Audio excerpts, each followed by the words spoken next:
JB మిత్రులారా, ఈరోజు గౌరవ ముఖ్యమంత్రి రేవంత్ రెడ్డి గారికి ఎస్సీ వర్గీకరణ కొన్ని శతాబ్దాలుగా పోరాడిన ఫలితంగా చాలామంది అమరవీరుల ఫలితంగా ఈ రోజున అసెంబ్లీలో మీరు ప్రవేశపెట్టి అమలు చేసినందుకు ప్రత్యేకమైన ధన్యవాదాలు తెలియజేస్తూ, దీనివల్లనే మా జీవితాలు ఏదో మారినట్టు కాదు, లేదంటేనేమో మా జీవితాలన్నీ ఇప్పటికిప్పుడు గొప్పగా ఇప్పుడు మేము 3 పూటలు అన్నం తిన్నట్టు కాదు. జస్ట్ 1% ఉన్న రిజర్వేషన్ను జస్ట్ వర్గీకరించారు మీరు, అంతే. అయినా కానీ సరే, ఆ విషయం అయినప్పటికీ కూడా అది కూడా చేయలేని వాళ్ళు చాలామంది ఉన్నారు. కాబట్టి మీరు అది మీ చేసుకొని చేసినందుకు ప్రత్యేకంగా ధన్యవాదాలు. మేము ఎందుకంటే ఉన్నట్టుగానే మనం మాట్లాడాలి, పెద్ద దీని విషయంలో లేదు. అయితే ఇంకోసారి ఇంకో విషయం కూడా గుర్తుపెట్టుకోండి. రేవంత్ రెడ్డి గారు, మన ముఖ్యమంత్రి గారు, ఏంటిదంటే ఇప్పటికే అన్నీ ప్రైవేట్ పరం చేసారు. బీజేపీ ప్రభుత్వం వచ్చి అన్నీ ప్రైవేట్ పరం చేసింది. ఎయిర్ ఇండియన్స్ కాదు, రైల్వే డిపార్ట్మెంట్ కానీ, అది ఎల్ఐసి కానీ, ఇలా చెప్పుకుంటూ పోతే చాలా వరకు ప్రైవేట్ పరం చేసింది. కాంట్రాక్ట్ ఉద్యోగాలని, అవుట్సోర్సింగ్ ఉద్యోగాలని టెండర్లు వేసి వివిధ రకాలుగా ప్రజలను ఇప్పుడు సంవత్సరానికి 2 కోట్ల ఉద్యోగాలు ఇస్తామని చెప్పి ఆ రకంగా మోసం చేసుకుంటూనే ప్రభుత్వాలు వస్తున్నాయి. ఇప్పటి వరకు నిరుద్యోగ సమస్య మొత్తం పెచ్చరిల్లుతున్నాయి. అయితే దళితులలో ప్రతి అంటే కొన్ని స్వతంత్రం రాకముందుకు వచ్చిన తర్వాత దళితుల దగ్గర ఎటువంటి భూమి లేదు ఇప్పటివరకు. అంటే భూమి వాసనే తెలియని వాళ్ళు ఎవరైనా ఉన్నారంటే వాళ్ళు కేవలం దళితులే. ఇప్పుడు కొంతమంది అగ్రకులాలలో పేదోళ్ళు ఉన్నారని మనం కొంతమంది అంటున్నారు. ఉండవచ్చు, నేను కూడా ఒప్పుకుంటున్నా. కానీ వాళ్ళు వాళ్ళ బిడ్డ పెళ్లి చేసి, వాళ్ళ కొడుకు పెళ్లి చేసి, వాళ్ళ అనారోగ్య పరిస్థితుల్లో, లేకుంటే వాళ్ళ హాస్పిటల్ పాలయ్యో వాళ్ళ దగ్గర ఉన్న భూమిని అమ్ముకొని పేదోళ్ళు అయింది. అంటే ఆల్రెడీ వాళ్ళు కొంత వాసన చూసారు, ఆ భూమి వాసన అనేది చూసారు. కానీ ఆ భూమి వాసన కూడా తెలియని వాళ్ళు ఎవరైనా ఉన్నారంటే వాళ్ళు దళితులే. అది కొన్ని శతాబ్దాల నుంచి వెళ్ళి వస్తున్నది. కనీసం మాది అంటూ మాకు లేకుండా చేసిర్రు. అది చెరువు శిఖాలు ఎండిపోయినాయి. అసెంబ్లీ భూములు 5 గుంటలో 10 గుంటలో అరెకరము, అంతకుమించి ఎకరం కూడా లేవు అవి కూడా. అలాంటి పరిస్థితుల్లో దళితులు దీనంగా చాలా స్వతంత్రం వచ్చి ఇన్ని సంవత్సరాలు అయినా ఈనంగా బతుకుతున్నారంటే ఈ మన దేశంలో మరి స్వతంత్రం వచ్చి ఎవరి కోసం వచ్చింది? ఎవరి ఆస్తులు కాపాడుకోనికి వచ్చింది?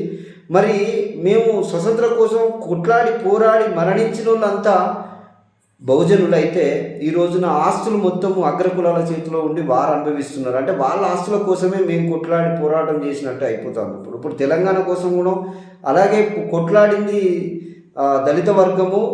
మీరు ఎక్కడైనా చూడండి, ప్రతి గ్రామంలో మొట్టమొదటిగా 2001లో కేసీఆర్ పార్టీ పెట్టిన తర్వాత తెలంగాణ ఉద్యమం అప్పుడు మొట్టమొదటిగా జెండా ఎత్తింది దళితులే. ప్రతి గ్రామంకి వెళ్ళి మీరు కలుపుకోండి, అక్కడ మొట్టమొదటి జెండా పట్టింది ఎవరంటే ఎస్సీలే.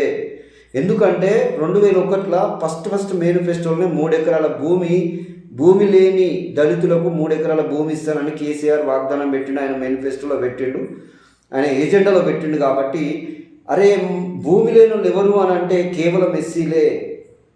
అరెకరం ఉంటే 2.5 ఎకరాలు ఇస్తా, ఎకరం ఉంటే 2 ఎకరాలు ఇస్తా అనే మాట కూడా చెప్పడం జరిగింది. అసెంబ్లీ భూములను కూడా పట్టాలు ఇస్తామని ముచ్చట కూడా చెప్పడం అనేది జరిగింది. కాబట్టి ఇమీడియట్గా దళితులందరూ టీఆర్ఎస్ను హక్కున చేర్చుకొని అప్పుడు 610 జీవో గురించి కానీ అట్లా కానీ ఎక్కువ మందికి తెలియలేదు. ఫస్ట్ ఎస్సీ వాళ్ళు జెండా పట్టుకొని రోడ్డు మీదకి వచ్చి గల్ల మీద గులాబీ జెండా వేసుకొని బయటికి రోడ్ల మీద వచ్చిన తర్వాతనే మిగతా కులస్తులు కానీ అగ్ర కులస్తులు కానీ రావడం అనేది జరిగింది. అప్పుడు ఎంత పోరాటం చేసి వాళ్ళ ఇండ్ల ముందర ధర్నాలు చేస్తే వాళ్ళు బయటకు వచ్చిరో మీరు అందరు చూసిరు మిత్రులారా. ఇందులో కీలక పాత్ర దళితులదే.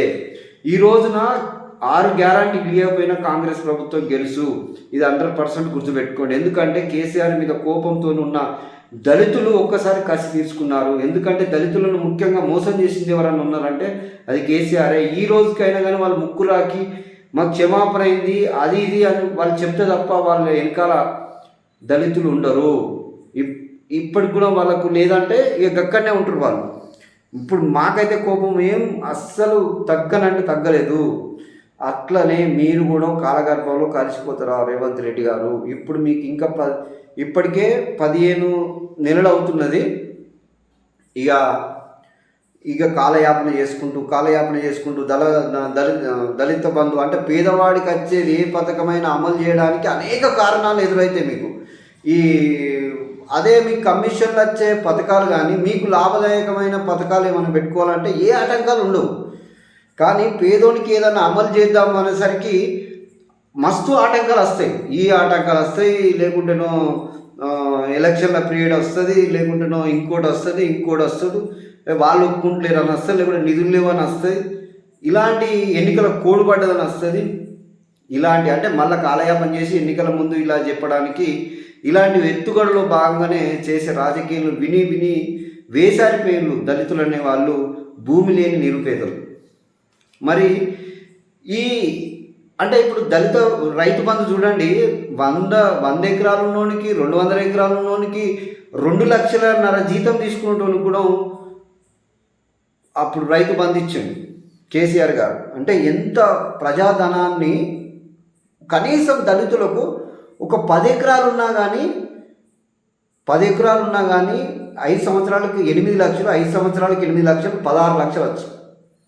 16 లక్షలు కేసీఆర్ ఉన్నప్పుడు వచ్చు.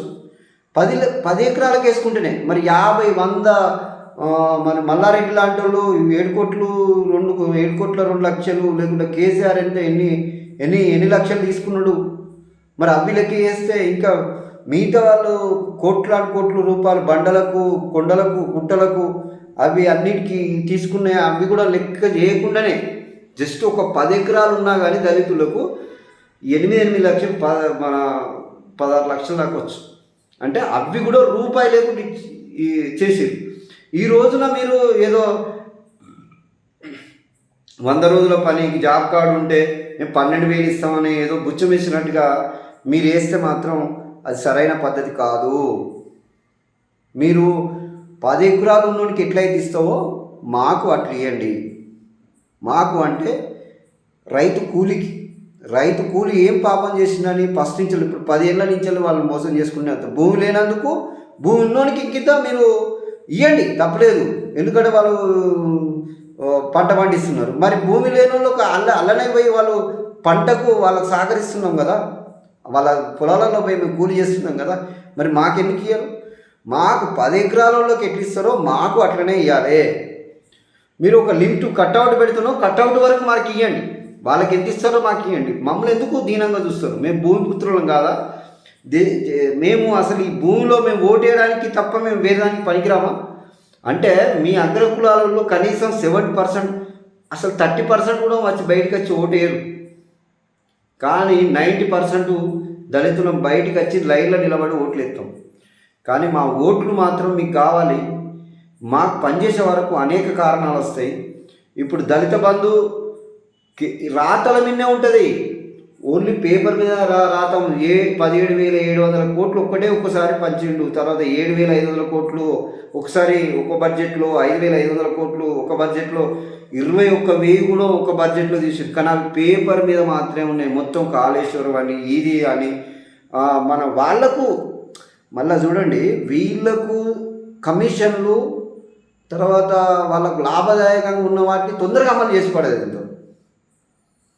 ఎందుకంటే వాళ్ళకి ఇన్కమ్ కావాలి. కానీ పేదవాడికి చేయాలనుకునేసరికి సరైన చాలా ఆటంకాలు వస్తాయి. కాబట్టి ఈ రోజున ఈ పార్టీలు అనేవి చూడండి, ఇప్పుడు కేంద్ర ప్రభుత్వం ఏం చేస్తుంది, భూములను నమ్ముకొని ఈ దక్షిణ భారతదేశంలో ఉన్న ఫండ్ అంతా తీసుకెళ్ళి ఉత్తర భారతదేశంలో పంచుతున్నది. వాళ్లకు సరైన చైతన్యం ఇయ్యలేక ఆ మతం అనే మత్తులో వాళ్ళని ఉంచుతున్నది. ఇట్లా లాస్ మళ్ళీ ఫండ్ రిటర్న్ వచ్చలేదు. 40% అంటే మనం 100% కడితే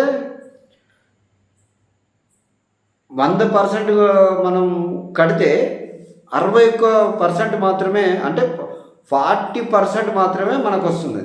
అంటే 61% వాళ్ళకే పోతుంది. అంటే మీరు ఒకసారి అర్థం చేసుకోండి. 40%లో కూడా మనకి ఇంకా ఒక్కోసారి తక్కువనే వస్తున్నది. అయితే మిత్రులారా, ఈ రకంగా మనకు ప్రభుత్వాలు ఏ రోజుకైనా కానీ మన రేవంత్ రెడ్డి గారు కూడా దయచేసి మేమేం చెప్తున్నాం అంటే దళిత బంధు ఇప్పటికీ నిరుద్యోగం అనేది పెచ్చరిల్లుతున్నది. అటు బీజేపీ ప్రభుత్వం సంవత్సరానికి 1,00,00,000 మందికి ఉద్యోగాలు ఇస్తానని చెప్పి అట్లా మోసం చేసిండు. ఇప్పుడు మీరు అన్నా కనీసం నిరుద్యోగుల గురించి పట్టించుకుంటారా? మీరు కాలగర్భంలో కలిసిపోతారా? ఇక మీరే డిసైడ్ చేసుకోవాలి. దళితుల గురించి దళిత బంధు ఇస్తారా, కాలగర్భంలో కలిసిపోతారా? ఇక మీకు రెండే ఆప్షన్స్. ఇప్పుడు మీరు గెలవడానికి 5 గ్యారంటీలు 6 గ్యారంటీలు కాదు సుమా. దళితుల యొక్క కోపం, కేసీఆర్ మీద ఉన్న దళితులకు ఉన్న కోపమే నీకు ప్లస్ అయిందన్న సంగతి గుర్తుపెట్టుకొని ఈసారన్నా మీరు తొందరగా ఎలక్షన్ల ముందు మీరు అమలు చేస్తానంటే మళ్ళీ ఆగ్రహానికి గురికాక తప్పదని తెలియజేస్తూ జై భీమ్, జై భారత్.